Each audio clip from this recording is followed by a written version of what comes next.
post-2016 presidential election roundtable.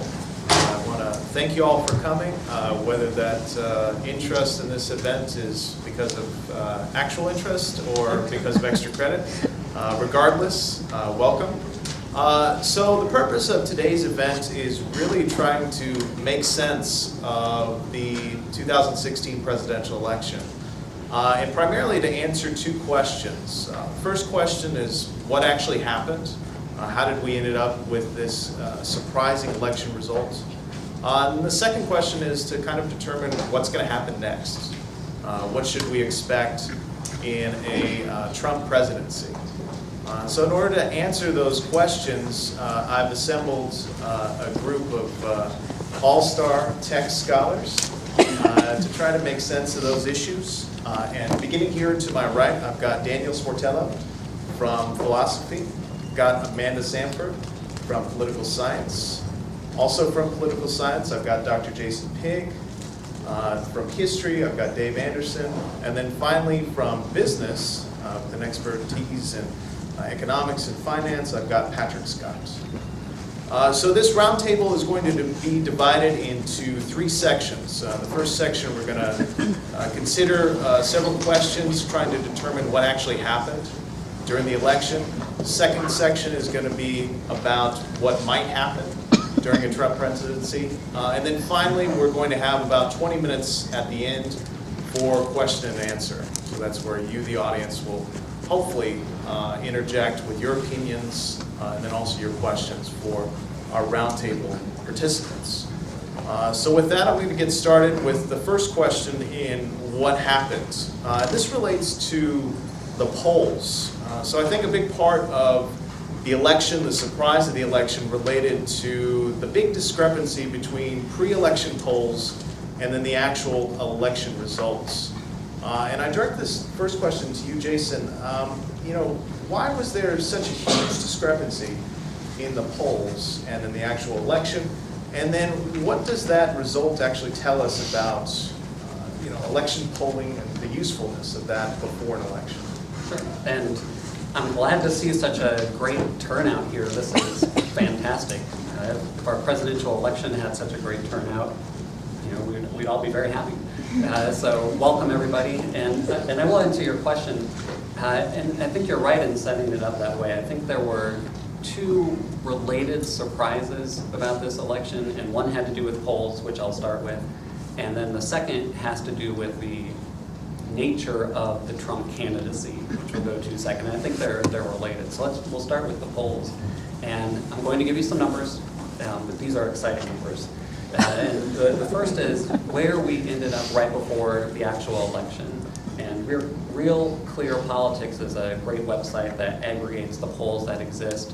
And their final election forecast, so this was the day before the election, had the average polling at Clinton 45.5% and Trump with 42.2%.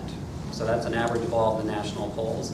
And in the previous couple of elections, their averages, and the averages in general, were right on target. They pretty much accurately predicted the election. And this one was close. So the actual result, with some votes still trickling in, although it's hard to believe, Clinton had 48.2%, Trump 46.2%, a lead of 2.0 percentage points. So the polls had it at 3.3, Clinton had a 2.0 percentage point victory. And that's pretty close. So I think in some ways the question is, why did we take those precise poll numbers as gospel instead of realizing that they had some margin of error built in? So that 2 percentage point lead is really close to what the average was. I think pollsters should be more or less pretty happy with that. But we wouldn't be up here today if we had a national popular vote, and instead we have the math of the Electoral College, which leads to the Trump presidency. And that's where I think the polling led us astray. And specifically, it led us astray in upper Midwestern states, battleground states. And there the question is, why was the polling so inaccurate? And I think there are a lot of different answers. I think the most honest one is, we don't know. This is something that scholars will be studying for the next few years, but that would be a boring answer for this panel. So I think the answer that I'll give is that there was an underrepresentation of non-college educated white voters in states like Wisconsin and Pennsylvania and Michigan. And the pollsters missed them in a couple of different ways. They missed the ones who normally turn out for Democrats, who didn't show up, but they counted them as part of their polling. And then they missed the surprising ones who over the last week of the election seemed to turn more towards Trump and did show up and vote. And that's something that they'll be studying for years to come. It's great for political scientists who study this as well. You know, how did they miss those? And in some states they were really close. You know, so in Michigan they were just off by a couple of percentage points. Wisconsin was a big gap, about 6 percentage points. You know, that's the, I don't know if Dr. Mack is here, that's the state that I think really surprised a lot of political observers. So that's part of the answer for the surprise of the election, is maybe we shouldn't be that surprised. It was pretty close. It matched up pretty close with the polling. But I think the second part of it is why we're on the stage, and that is that the Trump candidacy seems to be unlike any other candidacy. So if we had a Romney victory or a McCain victory given these polling results, I don't think it would surprise us as much. But Trump and the candidacy that he ran was so far outside of the norm of presidential campaigns. That's where the shock comes in. And I think everybody is familiar with the nature of the Trump campaign, in some ways questioning the legitimacy of democracies, you know, threatening his political opponent with jail during the debate, statements about women, about minorities that were just really outside the norm of what we consider to be democratic politics, and that the electorate, via the Electoral College, could select someone who seems to undermine these democratic values. That's where I think the real surprise was with this election. And if there's an answer to that, and this may be a little bit self-serving because I'm a person who studies political parties, I think the answer is partisanship, is that we shouldn't be surprised that Trump won because he's a Republican. And about 90% of Republicans voted for Trump, just as they did with McCain, just as they did with Romney. And while the political elite may view Trump as an anomaly, Republican voters didn't. And you know, I'm embarrassed to say as a scholar that I missed that. You know, and I always talk about the importance of parties and partisanship. So if you think about it, it is pretty amazing that 90% of Republicans voted for a candidate that didn't have the support of the previous 2 Republican nominees, didn't have the support of the previous 2 Republican presidents, didn't have the support of a previous chair of the RNC, didn't have the support of a Republican governor in the swing state of Ohio. You know, the elites and the partisans didn't match up. And this is just a testimony to political polarization. It's not so much Trump as the candidate who won, it's the Republican who won. He was much more mainstream for voters than he was for the elite. So just to ask you a follow-up question, you kept mentioning how the pollsters missed these voters in the upper Midwest. I mean, what sort of things kind of contribute to that failure in polling? I mean, is it something to do with polling bias? Is it something to do with the type of questions they're asking? I mean, is there anything, I know it's very early to kind of guess, but I'm asking you, can you guess as to what you think happened there? So part of it is, and this is a difficulty with modern polling, is that there is a high non-response rate just in general. So then pollsters tend to adjust their final results to match what they think the electorate is going to look like. And they don't have great numbers on where non-college educated whites were going to line up in this election. And that's the one demographic group in those upper Midwestern states that they seem to miss. So if we knock out those states, you know, I think we can applaud the pollsters. The other thing to say too is that, you know, Nate Silver, the sort of the guru of this type of election forecasting through polls, gave Trump a 30% chance of winning. So that's not, you know, if you had a 30% chance of winning the lottery, you'd take those odds. You know, so it wasn't so much out of nowhere that he was able to pick up these states. Thanks. So the next question relates to the topic of history. And I think, you know, if there was one consistent theme throughout the media coverage during this election, is that this presidential election was one without historical precedents. This is something, particularly in Trump's campaign, that we had never seen before as a country. And Dave, I was wondering if you could kind of give us your sense as to whether or not you think that this narrative is true, that this was a campaign, this was a presidential election completely without precedent, or conversely, if this was something that maybe we could have seen coming or we saw shadows of prior to this point. Au contraire, Bob. There are historical precedents for this. And I've found 3 for his candidacy and 2 for the result. And so I'll start with these 5. So the first one is that we had a business leader with no previous experience in government or in the military. Military service was one way you had become a presidential candidate in the 19th century and even up until Dwight Eisenhower. Yes, there was. In 1940, Wendell Willkie, he was an Indiana lawyer who actually became a utilities mogul, and he fought the New Deal of Franklin Roosevelt in the 1930s, up until 39. He was a Democrat too, but like Trump, changed his party affiliation and became a Republican. And he was like the darling of the media in the late 1930s. He was on Time magazine and he wrote articles, and he was very much a celebrity, or a business celebrity. And in 1940, he managed to win the Republican nomination against the party establishment. He, like Trump, he had guessed that the establishment was out of touch with regular voters. Regular voters kind of liked the New Deal. The party orthodoxy was to be against the New Deal. So he defeated the 2 establishment candidates, Thomas Dewey and Robert Taft of Ohio. And because he supported the New Deal, and he also supported internationalism or possible intervention in World War II, where the party establishment was for isolationism. So Willkie won the nomination, but was defeated by Roosevelt rather handedly. But so there's that precedent. The second one is there had been an anti-establishment populist who appealed to white working class, and I see the parallel here is George Wallace in 1968, who was a white segregationist in the late 50s and early 60s, governor of Alabama. And he had run in the Democratic primary in '64 and had done quite well, much to the chagrin of the party's liberals.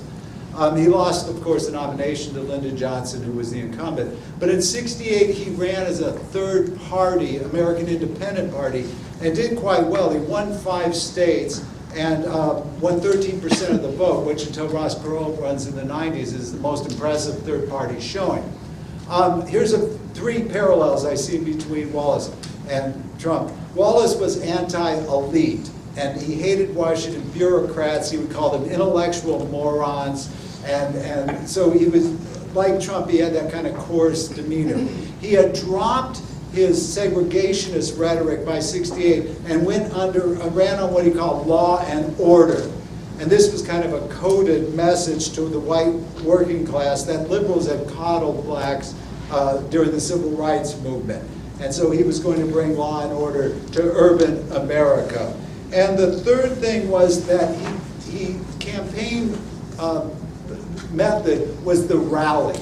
And he would go in front of these rallies and he would just talk off the cuff. And there would be violence at his rallies between his supporters and the protesters who came to hear him as well. And again, Trump's method is not through the normal channels. In fact, it was kind of a shoestring operation in the sense that Wallace was, but it was to use a different form of campaigning. Now, Wallace's mistake was he ran as a third-party candidate, and like all third-party candidates, he lost. What Trump did differently was realize if you're going to win the presidency, you have to stay within the two-party system.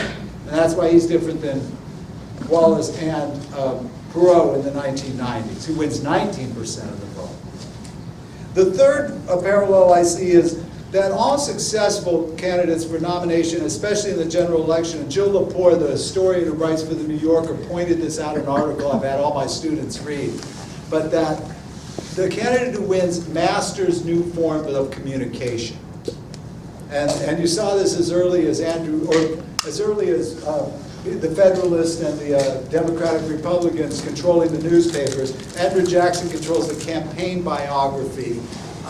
As we move into the 19th century, those who control the cheap penny press are victors. And as we move into the 20th century, those who control radio, like FDR, knew how to use the radio and national magazines.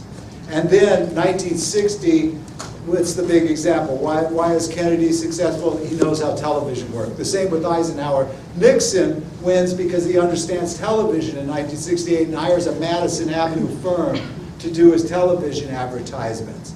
And the same with Reagan, understands television. Obama, one of the reasons he won is his team understood the value of the internet and the emerging social media. Trump, more than anyone, I think, mastered the new social media world. He understands how it works. You can go around the established media. I don't even think there's such thing as the media anymore. We're all media.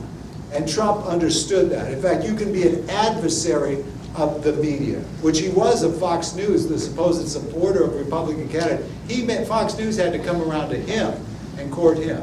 And so he mastered the new media, and like all great candidates. So if you want to parallel John Kennedy in 1960, or Nixon in 68, or Obama in 08 and 12. Fourth, the parallel is the failure to win the popular vote, but to win the election. Surprisingly, this always happens to Democrats. It happened to Andrew Jackson, Grover Cleveland against Harrison. It happens then to, who's the other? Oh, Samuel Tilden in 1876. It happens to Al Gore in 2000, and then it happens to Hillary Clinton. You know, as far as her popular vote, her margin now stands at 2.7 million. That's a bigger margin than 5 winning presidential candidates. It's bigger than Kennedy's winning margin in 60. It's bigger than Nixon's in 68. It's bigger than Carter's in 76. You know, and yet we're talking how she's a big loser because of the electoral system. We have an arcane, complicated system that isn't a true popular democracy. So here he resembles, you can name anyone, but I think George W. Bush, who won the Electoral College but lost the popular vote. And you may recall, too, that Bush was rather unpopular, wasn't getting any of his programs passed, except for a large tax break, until 9/11. And then he never really gets his measure. He wanted to privatize Social Security, and that goes nowhere. He really didn't have popular support. And finally, here's the last comparison I'm going to make. Here we have Trump. I'm going to compare him to the ultra-liberal of all time is Franklin Roosevelt in 32 and 33. That what we're experiencing now is a mystery during the interregnum, that period from the election to when the president is inaugurated, which was in March in 1933. And during that time, nobody knew what Roosevelt was going to do. He did not propose any concrete programs. He had been governor of New York. He had supported public relief welfare for the unemployed, but nobody knew what programs. And he did nothing to help the lame duck president Hoover. At the moment that the economy was collapsing, 19 state banking systems had thoroughly failed by March of 33, including Michigan, the center of the automobile industry. And Roosevelt would not help him whatsoever. He didn't want to be tied to Hoover's program. It was a good move at the time politically. And so what we have is kind of the reverse of that. Where Roosevelt didn't promise anything except a vague New Deal, Trump has promised, I mean, the list here is amazing. I looked at a site that had 246 promises. You know, everything from building the wall, making Mexican pay, getting rid of Common Core, the EPA, the Obamacare and replacing it with something terrific, defunding Planned Parenthood, keeping Medicare and Medicaid and Social Security without cutting benefits, a temporary ban on Muslim immigration, a ban on Syrian refugees, prosecuting Hillary Clinton, bombing the shit out of ISIS, shutting down part of the internet that terrorists use, bringing back waterboard torture, killing the families of terrorists, getting rid of the Iran deal, a permanent 35% tax on all Ford vehicles made in Mexico, growing the economy by 6%, reducing the $18 trillion debt in the federal budget, getting rid of Dodd-Frank, no income tax if you're a single person making under $25,000 or a couple making under $50. He's going to terminate all Obama's executive orders regarding immigration, including what is the executive order for the DREAM Act, deporting 11 million immigrants, and somehow changing the 14th Amendment birthright citizenship clause. So those are just a few of the promises. So I think this is the cloud sort of hanging over, is you don't know what's going to happen. And this was the same way Americans were in March of 33, as the economy was collapsing at that time. We don't have that. And of course, in that context, you have FDR also facing an assassination attempt. Yeah, although there was some question whether he was being shot at, or he was right in Miami in February of 1933, and he was shot by the mayor of Chicago was next to him, and he was shot and killed. And so there was some question about that. But yeah, there was uncertainty all over. And I think the uncertainty here is what promises and what is Trump going to do when he's listed, over 250 promises. So that's my final historical note. Thank you for that. I really enjoyed the part where you make the connections with previous presidential elections and kind of controlling or at least adapting to new styles of media. I think what's interesting about Trump and his use of Twitter is that it almost replicates the 24-hour news cycle where, some news will come out of Trump at 3 o'clock in the morning, and then there'll be a huge reaction on Twitter afterwards. And it'll be followed up in the morning by CNN. I mean, he really leads the agenda. Yeah, there's no such thing as an establishment media. And at one time it was powerful, but again, it has its history. Yeah. With we usually think like in the 20s or 30s, when Roosevelt ran for president, every major newspaper was Republican and was against him. That's why he went to radio, because the major newspapers couldn't touch that. And we usually think of Roosevelt as being so popular. He was opposed by the New York Times, the Chicago Tribune, and the LA Times. By all the major newspapers opposed Roosevelt. Right. And similarly for Trump. Trump, How many major newspapers endorsed him? So he found a media that he could control, and it's something, I think this is what we're seeing with our life. Media has been democratized. Everyone can be the media thanks to Twitter and thanks to the internet. And they've lost their power, as far as I'm concerned. So the final question for the what happened section of our roundtable goes to Daniel. And there's been quite a bit of argument in the media, to the extent that it's influential anymore, I don't know, but there's been quite a bit of conversation in the media about this election representing a fundamental shift in American political life, in the sense that it seems like for a very long time, especially since the Second World War, perhaps from the New Deal onwards, that we've had a bit of a status quo with certain issues in political life, foreign and domestic. But now we've had this, what appears to be a populist surge, which has placed at its head Donald Trump. And my question for you, Daniel, is there anything in kind of the corpus of Western philosophy, broadly defined, that can kind of help us make sense of this sort of situation? I don't know if this is good or bad news, but Plato predicted this 2 millennia ago. I guess we should have seen it coming, since I was teaching the book at the time. So, what Plato says is pretty straightforward. Plato says, where do tyrants come from? It's very simple. Tyrants come from democracies. How does that happen? It sounds like a paradox. Well, tyrants come when the masses of common people get scared that the oligarchs are taking over. They get scared that rich elites are making insider deals to seize power, and they put their total blind faith in a man they don't fully understand, who promises to look out for the little guy. He doesn't do this. In fact, he's lying. And then he comes to power, and he does get rid of the oligarchs. He does exile the oligarchs, but then he rules with an iron fist. So Plato saw it happen in his lifetime, or at any rate, took himself to have seen it happen in his native Athens. And he says this will always happen in every democracy when there are no checks against popular hysteria. What kind of checks did Plato have in mind? The very, very short answer is education. Plato, essentially, in the same book, invents the idea of college. He says, whoever is in charge, Plato had the idea that we would educate one person and put him in charge, but I think the same principle could be applied to all of you. We would send all of you to college, and then you'd be too smart to fall for the lies of the tyrant, right? That's the idea. So how does that work? Well, Plato points out that you believe what you do, and you vote like you do because of what you see on the TV. This is usually called the allegory of the cave. Obviously, they didn't have TVs back in the day, 2,000 years ago. They didn't even Roosevelt didn't have TVs, I don't think. It was invented. Yeah.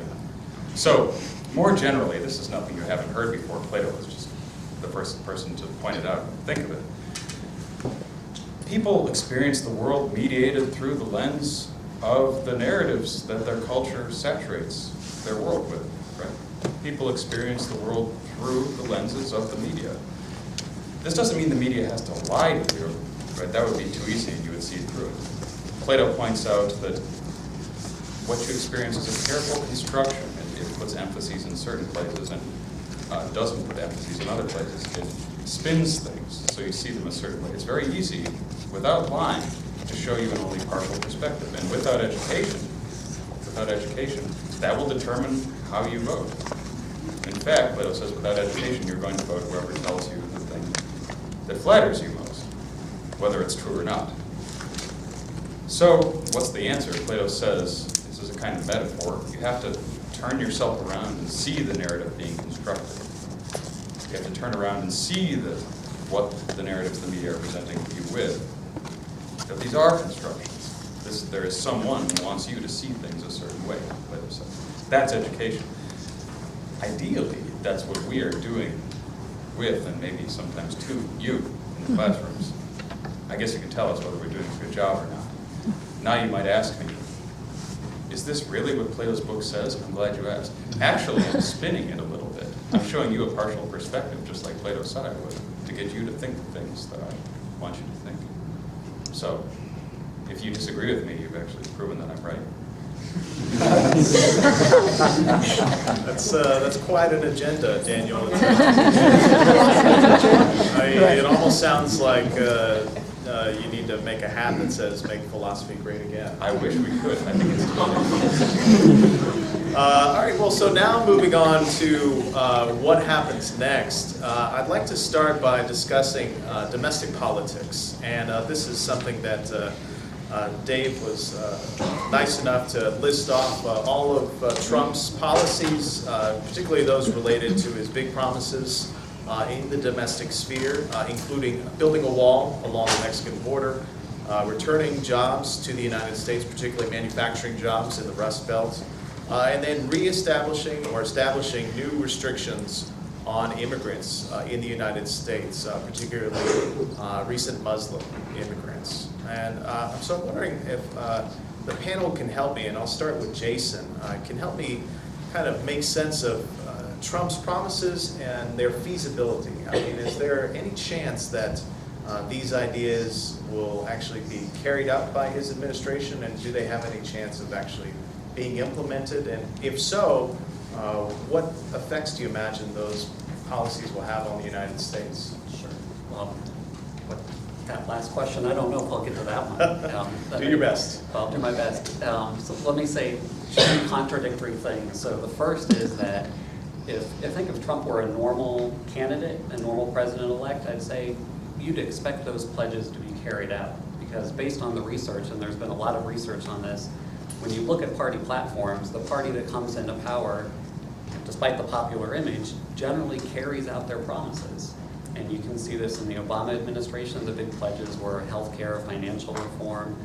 Those were followed through on. But just going back for decades, and this is true in other democracies as well. If you want to understand what's going to happen, read those party platforms, boring as they are, and you'll get a good sense of those pledges. And generally, they're acted on, especially when you have a party in power across all the institutions as we have with Trump. So that would be my initial answer, would be to say, yes, we'll see many of those things take place. The second contradictory thing is, do we really know what Trump's positions are? I mean, I think going through Dave's list, some of those don't exactly mesh. Some of them change over time. Some of them change depending on the last person that Trump talked to about the policy. It's hard to know what to take seriously, and this is maybe somewhat connected to this. I don't know if anybody was here when we had the speaker from PolitiFact, who came last spring and talked about PolitiFact's role in ranking statements made by presidential candidates. And she pointed this out at the time, that there wasn't anybody in their history like Trump. There's about 50% of his statements they rated as false or pants on fire, compared to Hillary Clinton was at 12% for that. Speaker of the House Paul Ryan, Republican, was at 12%. This was sort of a partisan issue. Trump was just really unlike anybody else. So how do you reconcile that with the pledges as well? It's hard to say. So Patrick, I'm wondering if you could maybe give us a sense about Trump's domestic policies with relation to economics and finance, particularly bringing jobs back to the Rust Belts. I mean, Sure. how feasible do you think that is? Do you think that has a chance? Well, okay, so first, before we get to jobs in the Rust Belt, which I'll get to, I'll kind of tee it up in a slightly different way. Trump's economic policies, I kind of find it as really a weird misnomer because, yeah, they do change a lot depending upon who you last talked to. They are almost completely the opposite of historical GOP policies. And that I find kind of interesting. Usually the general consensus is that for the GOP, it's a party of limited government intervention. So we want to have as few regulations as possible. We would like to limit the size of government. We want smaller government expenditures and limit taxes. But then we look at his policies overall, and of course, yeah, there's a plethora of campaign promises. Some of them align with, say, we really like to cut taxes for everyone, fine. But then he also says that there are so many spending things that he would like to put together. The biggest one of them all, the wall. Not going to happen. It just isn't gonna happen. The sheer size of that, the magnitude of it, it's just not feasible. Forget the fact that half of the border is a river. I mean, it's just we would have to throw out international agreements as to where the actual border is in order to do that. It's an infrastructure plan that's just not feasible. The campaign promised to grow the economy by 6%. I do think he is going to see growth. I do think next year we will see growth right around the 3% range, but that has little to do with Trump himself, and I think far more to do with the Republican-dominated legislature. Historically speaking, when we see the Republican Party control not only the legislative branch but also the executive branch, the party of limited government becomes the party of big government magically. We saw it with the Bush administration, and then before that, in Eisenhower 52. So historically speaking, I think we are going to see some increase in government expenditure, which is completely the opposite of the GOP platform. So yeah, we'll see how successful he is. That's of course going to come at a price. So it'll come at the cost of inflation, probably somewhere down the road in 2018. But I'm sure that'll be a price he's willing to pay. What do you think, I mean, just kind of pressing you a bit more on these economic issues, this recent deal with carrier manufacturing, trying to make sure that these manufacturing plants, particularly in the Midwest, the Rust Belt, stay in the United States. Do you think that plan, that deal, is a model going forward? Sure. Do you think that's sustainable? Or? No. Okay. And here's why. Because, so first off, let's look at what it actually is. I think the likelihood that Trump had much to do with that is really limited. Because who's paying for it? The Indiana taxpayer is paying for it. The Indiana Economic Development Center, they're paying $7 million in tax breaks to Carrier to protect, according to them, $1,100. Carrier actually says it's somewhere on the order of about $730. To subsidize those jobs. Now, in terms of historical precedents, that's actually a really low amount. I mean, we can see subsidies and protected industries in the economy, historically speaking, where those tax breaks that end up protecting those jobs are much greater. I mean, in the sugar industry, we protect those jobs somewhere on the order of about $37,000 a year. That all of us end up paying just a tiny fraction of. So I mean, that actually, assuming the 1,100 number is correct, it's somewhere on the order of around 6,300. So I mean, it's not that much, but it's still there. It's still a large amount. Should we be in the business of having the taxpayers pay for any job to stay there that otherwise wouldn't? No. That's not a sustainable outcome. That's not a market efficient outcome. Right. Which is really kind of funny because, once again, that is diametrically opposed to the larger overarching discussion of the GOP platform, is that that should not happen. And that is the exact kind of campaign promise that he's making. All right, well, moving things forward, I'd like to change the topic to foreign affairs. And much like with domestic policy, Donald Trump during his campaign made several big promises, several moves that kind of pointed to a radical change in American foreign policy during his administration. In particular, he was famous for kind of cozying up to Vladimir Putin, hoping for better relations with Russia, primarily to the detriment of America's relationship with NATO. In addition, he also was antagonistic, but also friendly at certain points with China, but has made a recent misstep by taking a phone call from the Taiwanese president. And then also, with relation to America's policy in the Middle East, he was very, very famous, as Dave said, arguing that he was going to, quote, bomb the shit out of ISIS and America's enemies in the Middle East. So I'm going to start with Amanda.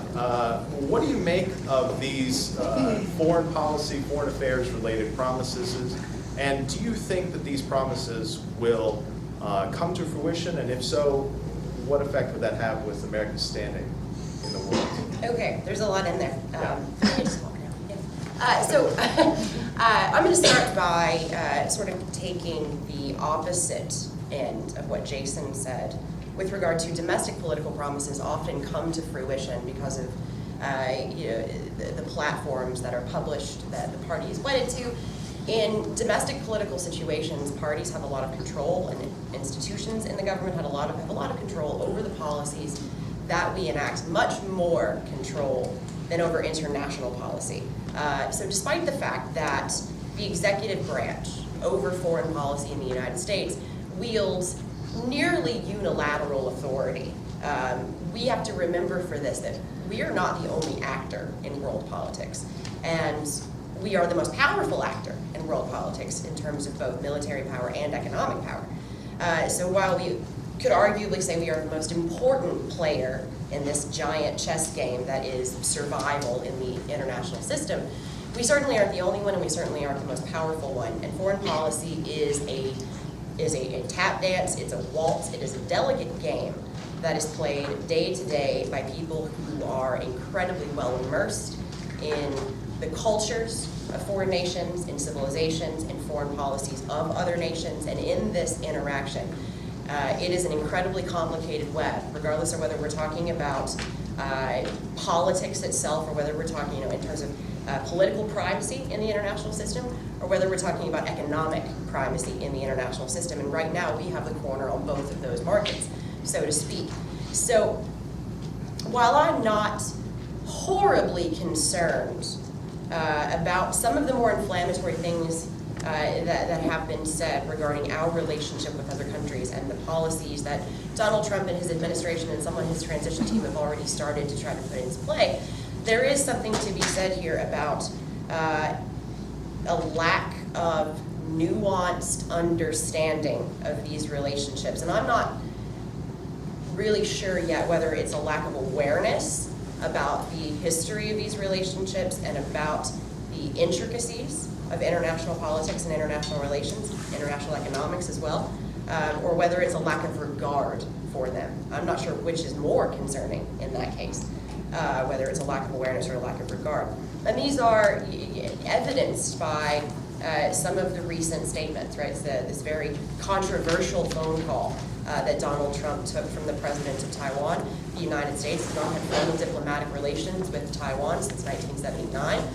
We negotiated a relationship with China, reciprocal recognition of sovereignty. Hell, we kicked Taiwan out of the UN Security Council, out of the UN entirely, with the recognition of Beijing. So while we've had economic relations, we maintain ties with Taiwan per the Taiwan Relations Act. That was part of the package deal here. Kind of bucking tradition and bucking the system in this way is either I don't know better or I don't care. And in situations that can drag the United States into war, and I know that's a bit hyperbolic and a bit of an exaggeration at this point because we don't know, right? And if there's uncertainty with regard to whether policies get implemented, nowhere is that uncertainty greater than in international relations, because other players have a say in our outcomes, much more so than we do unilaterally. So I'm not sure which is more concerning in that case, whether the I don't care, the I don't know, but either way the outcome of this is the same, and that we have sort of set ourselves now at the center of this system with a leader and president-elect. Of course, he's not the leader yet, but there's a lot of authority that comes even with that position, because on January 20th, he's going to be the president. He's going to be in charge of U.S. foreign policy. He's going to be in charge of the military as commander-in-chief and chief diplomat. So there is a global recognition that this is an incredibly powerful person that we have to begin negotiating with, that we have to begin to take seriously. And many of the things many of the things that he's said, many of the promises that he's made about going to China and we're going to win, okay? We're going to get better trade deals. We're going to learn things from Russia. We're going to scale back down on NATO. Lots of these very, very, very controversial statements that buck a lot of the established policy. And I know Donald Trump was the anti-establishment candidate. That was a lot of appeal, a lot of populist appeal here.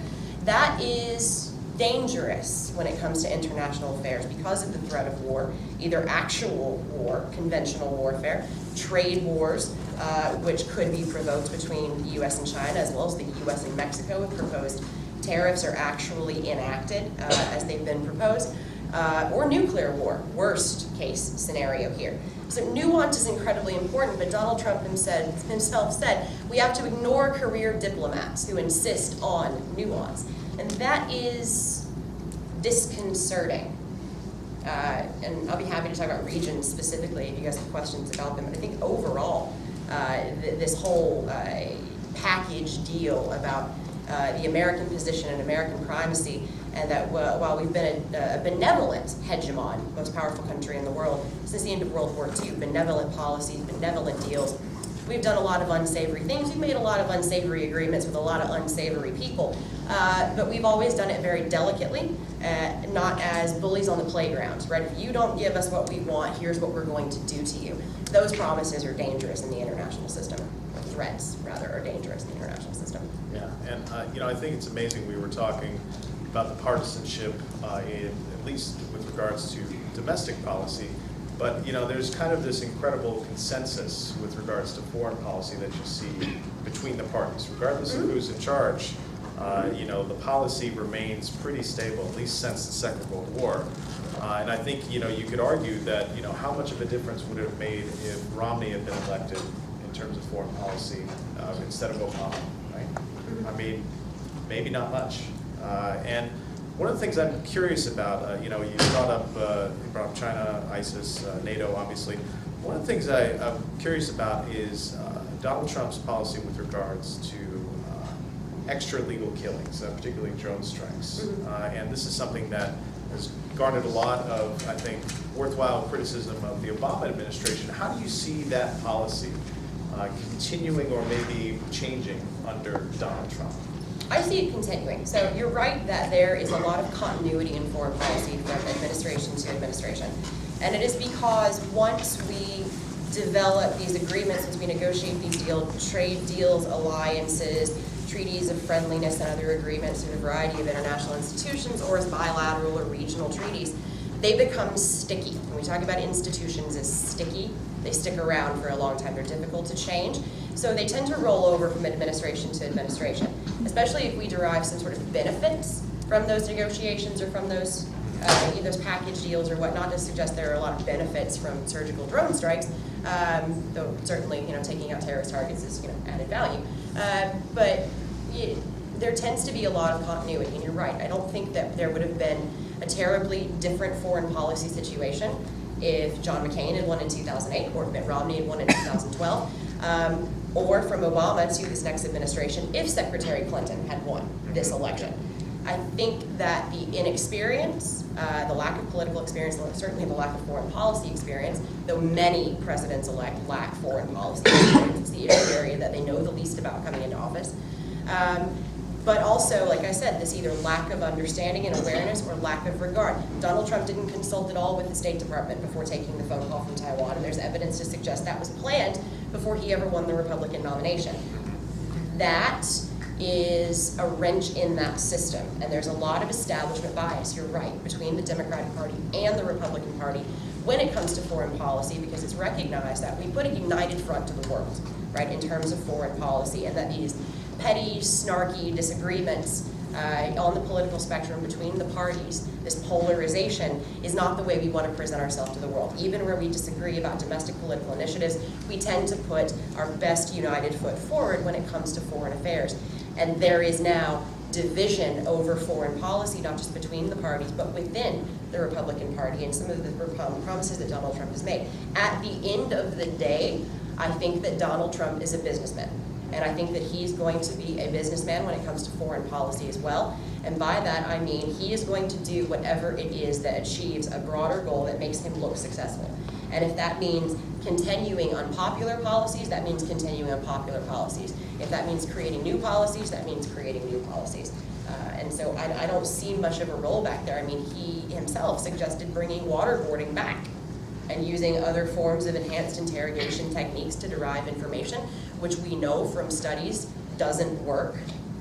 So I don't see much of a sea change in those policies with regard to captives or with regard to terrorists in the Middle East and elsewhere. Right, and of course there's kind of a huge apparatus run by the State Department Absolutely. to kind of control these relationships. Mm-hmm. And it is, it's a bit like steering a boat, right? You know, you don't make quick movements with that huge apparatus.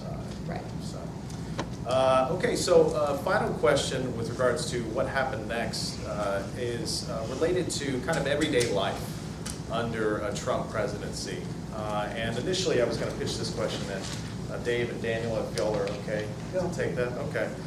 So, you know, one of the concerns that I think is very common beyond the issues of legislation, beyond the issue of foreign policy, is, you know, what's going to happen to personal relationships during a Trump presidency. And I wonder if Daniel, if you could tell me, you know, what do you think the impact, the influence of a Trump presidency is going to have on everyday life in America? I mean, is this something that people are going to notice right off? Is this something that's going to impact their relationships with other people at a local level? Or is it something that we won't even notice is happening? I'll answer this a little differently, but one thing before I answer it is, you know, that there's history, there's long-term forces that we can't stop. But in history, there are flukes and accidents that happen along the way. And, you know, like the start of World War I was a complete fluke. Was there going to be like imperial rivalries, you know, emerging eventually? Yeah. But events are accidents. Think of this. Trump won because of 80,000 votes in 3 states that was not less than 1% of the vote, less than 1/2 of 1% of the vote. That shifts, and we're talking about a completely different conversation. You know, so the fact he won is kind of an accident. So the way the United States, the forces that were driving the United States, the forces of urbanization, the economy that's developing, the identities that are forming, those are continuing. This is just an event within that. And the things that are certain, we really do have, in a sense, 2 Americas. On the coast, in an urban America that's multicultural, that's an educated population, that's a flourishing population. Most people who live there have an optimistic view of the future. In exurban areas, in rural areas, in the South and the Midwest, it's mainly white areas. These are less educated, and they are pessimistic about the future, and that's what delivered the election to Trump. That's going to happen. If you look at all southern cities are voting Democrat, and they're voting Democrat at higher levels. The 8 top counties in Georgia by population voted Democrat. So, I mean, we should judge the election on that. Or in Arizona, the anti-immigrant sheriff of Maricopa County, Sheriff Joe Arpaio, he was booted out by an 11-point margin, while Maricopa County voted for Trump by a 10-point margin. That he was such an embarrassment to what the residents of that county wanted. You know, several states voted for higher minimum wage, Arizona being one of them, which is a liberal policy. Several states voted to legalize marijuana. So the world's how it was before November 8th is going to keep going. So that's a clue. The two other things, I just want to say on economic policy, and like you say, Trump is against, thinks we've made bad deals with trade policy, but we keep focusing on the working class, white working class in the Rust Belt. There's no such thing as the Rust Belt anymore. The Rust Belt rusted in the 1970s and 80s and the 90s. That's when those jobs was gone. That voter there, it's their grandfather who was working in factories with union jobs in the 1960s.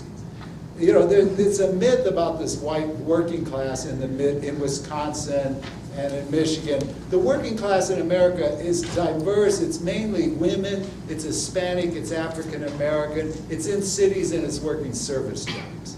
That's the working class. You know, this sort of affluent exurb who voted for Trump are not, those jobs are gone and they're never coming back to the Midwest, those factories. If anywhere, they're coming to the South. And the third thing is that, about race and gender. This is one thing about Trump that I don't think we've seen in any other election, is that he's put race and gender to the forefront like no other candidate. There's been no other candidate where so many women just recoil at his gender politics, and there's been no other candidate where particularly Black America just sees him as a racist. You know, and that is unusual.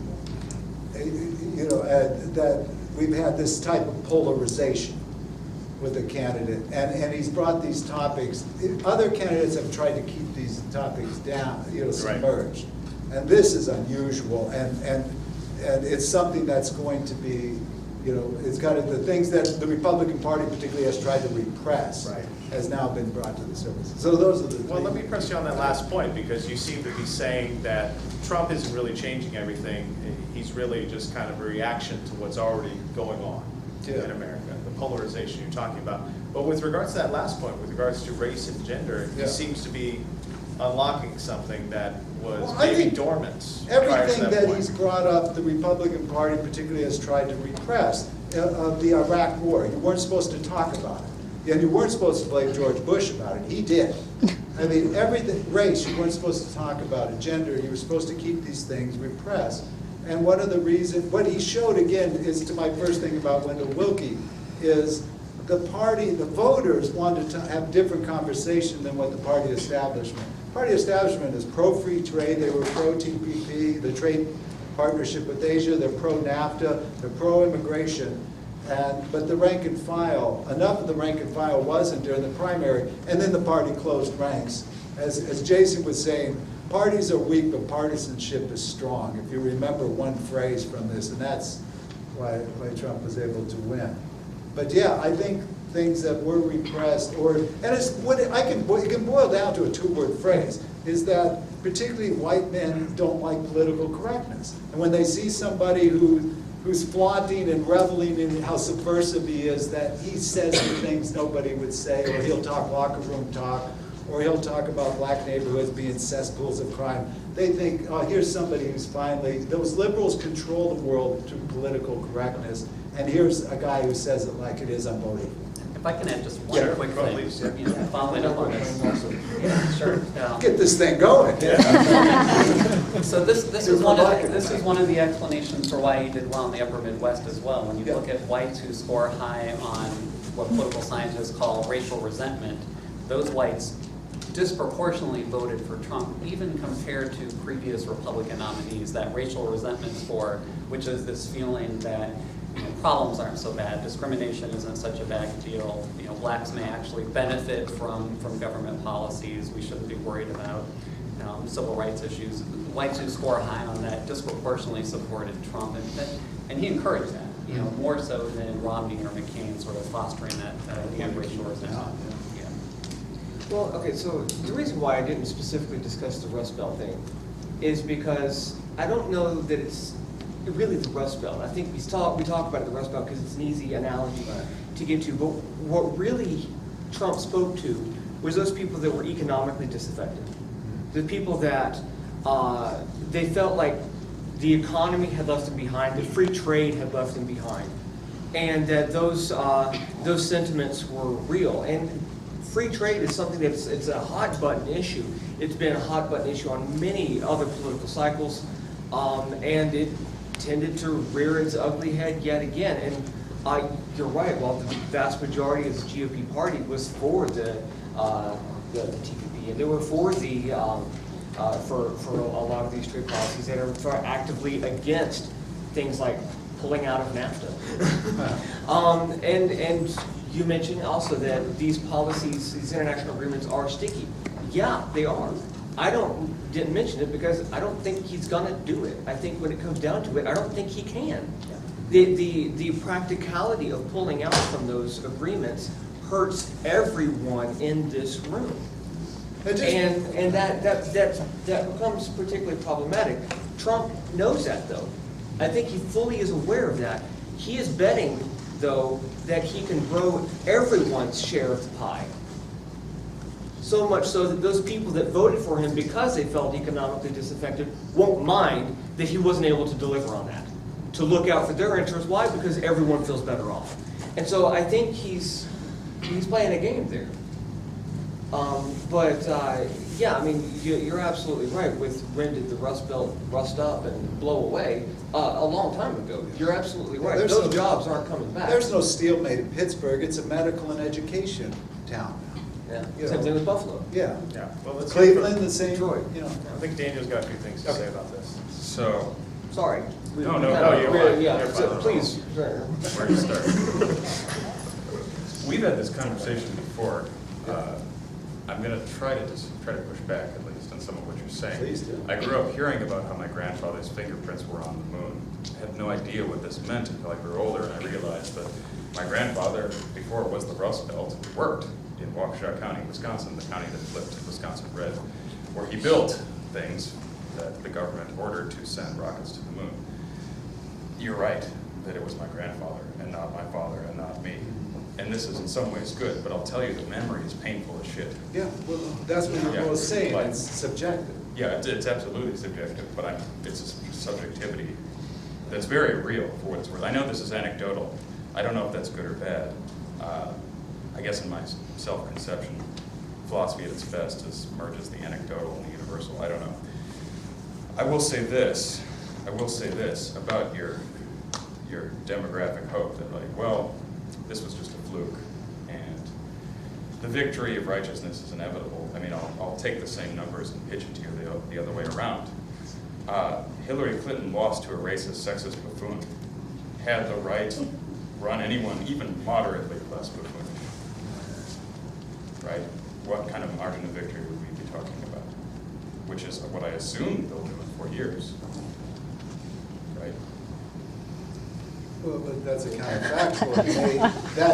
If they had nominated establishment candidates, said like Jeb Bush, or say somebody like Ted Cruz, the Democrats were ready for that. Sure. You could make the argument they would have won, the Democrats would have beat that candidate handily. Trump is a wild card, and this is the fluke I'm talking about. I understand that. Yeah, so, but now my that- imaginary is, why isn't mine as valid as your fake history, or fake? Yours is, if anything, more valid. Yeah. But, I mean, we can talk about what happened rather than. sure, but I mean, well, imagine I were what I'm not, the RNC chairman. Okay. I would say, what we need to do is find another Donald Trump when he decides not to run in 4 years, but one who's not his own worst enemy, because he'll win by a lot. That's what I would do. Okay. So I mean, your narrative, like, well, it's a fluke and everything will be okay. On the contrary. I didn't say it was a fluke, I said it was based on 80,000 votes, less than 1%, that if there would have been a storm in these places, had some smart person in Clinton's camp realized, oh, we better go to Wisconsin. We're making it like there was this huge cultural shift in the United States, when actually this outcome turned on such a minute Right. number of people that I don't think we should draw global implications from the result. But don't you think that there's vindication by mandate or by perceived mandate for No, that? I think mandates are a myth too. I think, No, I you know, agree with you. presidents have power. I'm not going to say that. If you were a white segregationist in the South in 1965, you just saw a president pass the Civil Rights Act and the Voting Rights Act. Your world was changed forever. I'm not saying he doesn't have power. I'm saying, do we draw larger cultural implications from what just is a fluky election. I mean, no. I mean, she got more votes than, more, it's just where the votes were distributed. They're in California rather than in Waukesha County, yeah. I'll jump in here with more Okay. anecdote. Cut me off when I No, you're new and they don't know I you, so am. it's good, it's a good way, like if you want to take a philosophy Make class. philosophy great again. It'll take a wall. We'll need to build a wall. So, look, Just this a is. cave. Just a cave. It's okay, well. So, this is gonna be anecdotal again, and I'll take it with a grain of salt for that reason. Bring it back to Waukesha County, the way I was raised was, in the words of Lincoln, that America is the last best hope of Earth, right? We're not a nation in the classical 19th century sense. We don't all have the same color skin, we don't all have the same religion, we don't even all have the same language, really. So what are we? What are we united by? Well, we're united by this dream that we stand for something larger than ourselves, namely that we're the vanguard of this wave of total human liberation, right? That we've been fighting for at least since 1776, if not longer. It turns out we don't really believe that anymore, right? That to me was the most sobering thing. Or at least half of us don't. If you're going to point out only half of us don't believe that, fine. But half of us listened to Donald Trump, who said, forget the rest of the world, forget our international commitments, forget the fact that we're the only thing keeping world peace intact. Forget them. And if that's the case, I say, well, in what sense am I American? And that was the only reason I gave a shit. Can I have one quick thing? Okay. This will not make you happier, but I think this is where partisanship comes in, that I don't think voters made a conscious decision about all of these issue positions and ideological stances that Trump had. They voted as Republicans and Democrats. And it's, I brought this book, Democracy for Realists, this sort of a hot new book in political science, which essentially says, given our polarization, elections are a coin flip, because voters aren't so tuned into issues, they're tuned into partisanship. So I don't think voters deliberately made that choice to put this into play. They voted their partisanship, given the math of the Electoral Yeah. College, which distorts those votes. I'm going to cut you off here. I want to leave time and try to end on a somewhat optimistic note. And I'd like to leave it up to y'all for some questions. So we'll start over here to the left.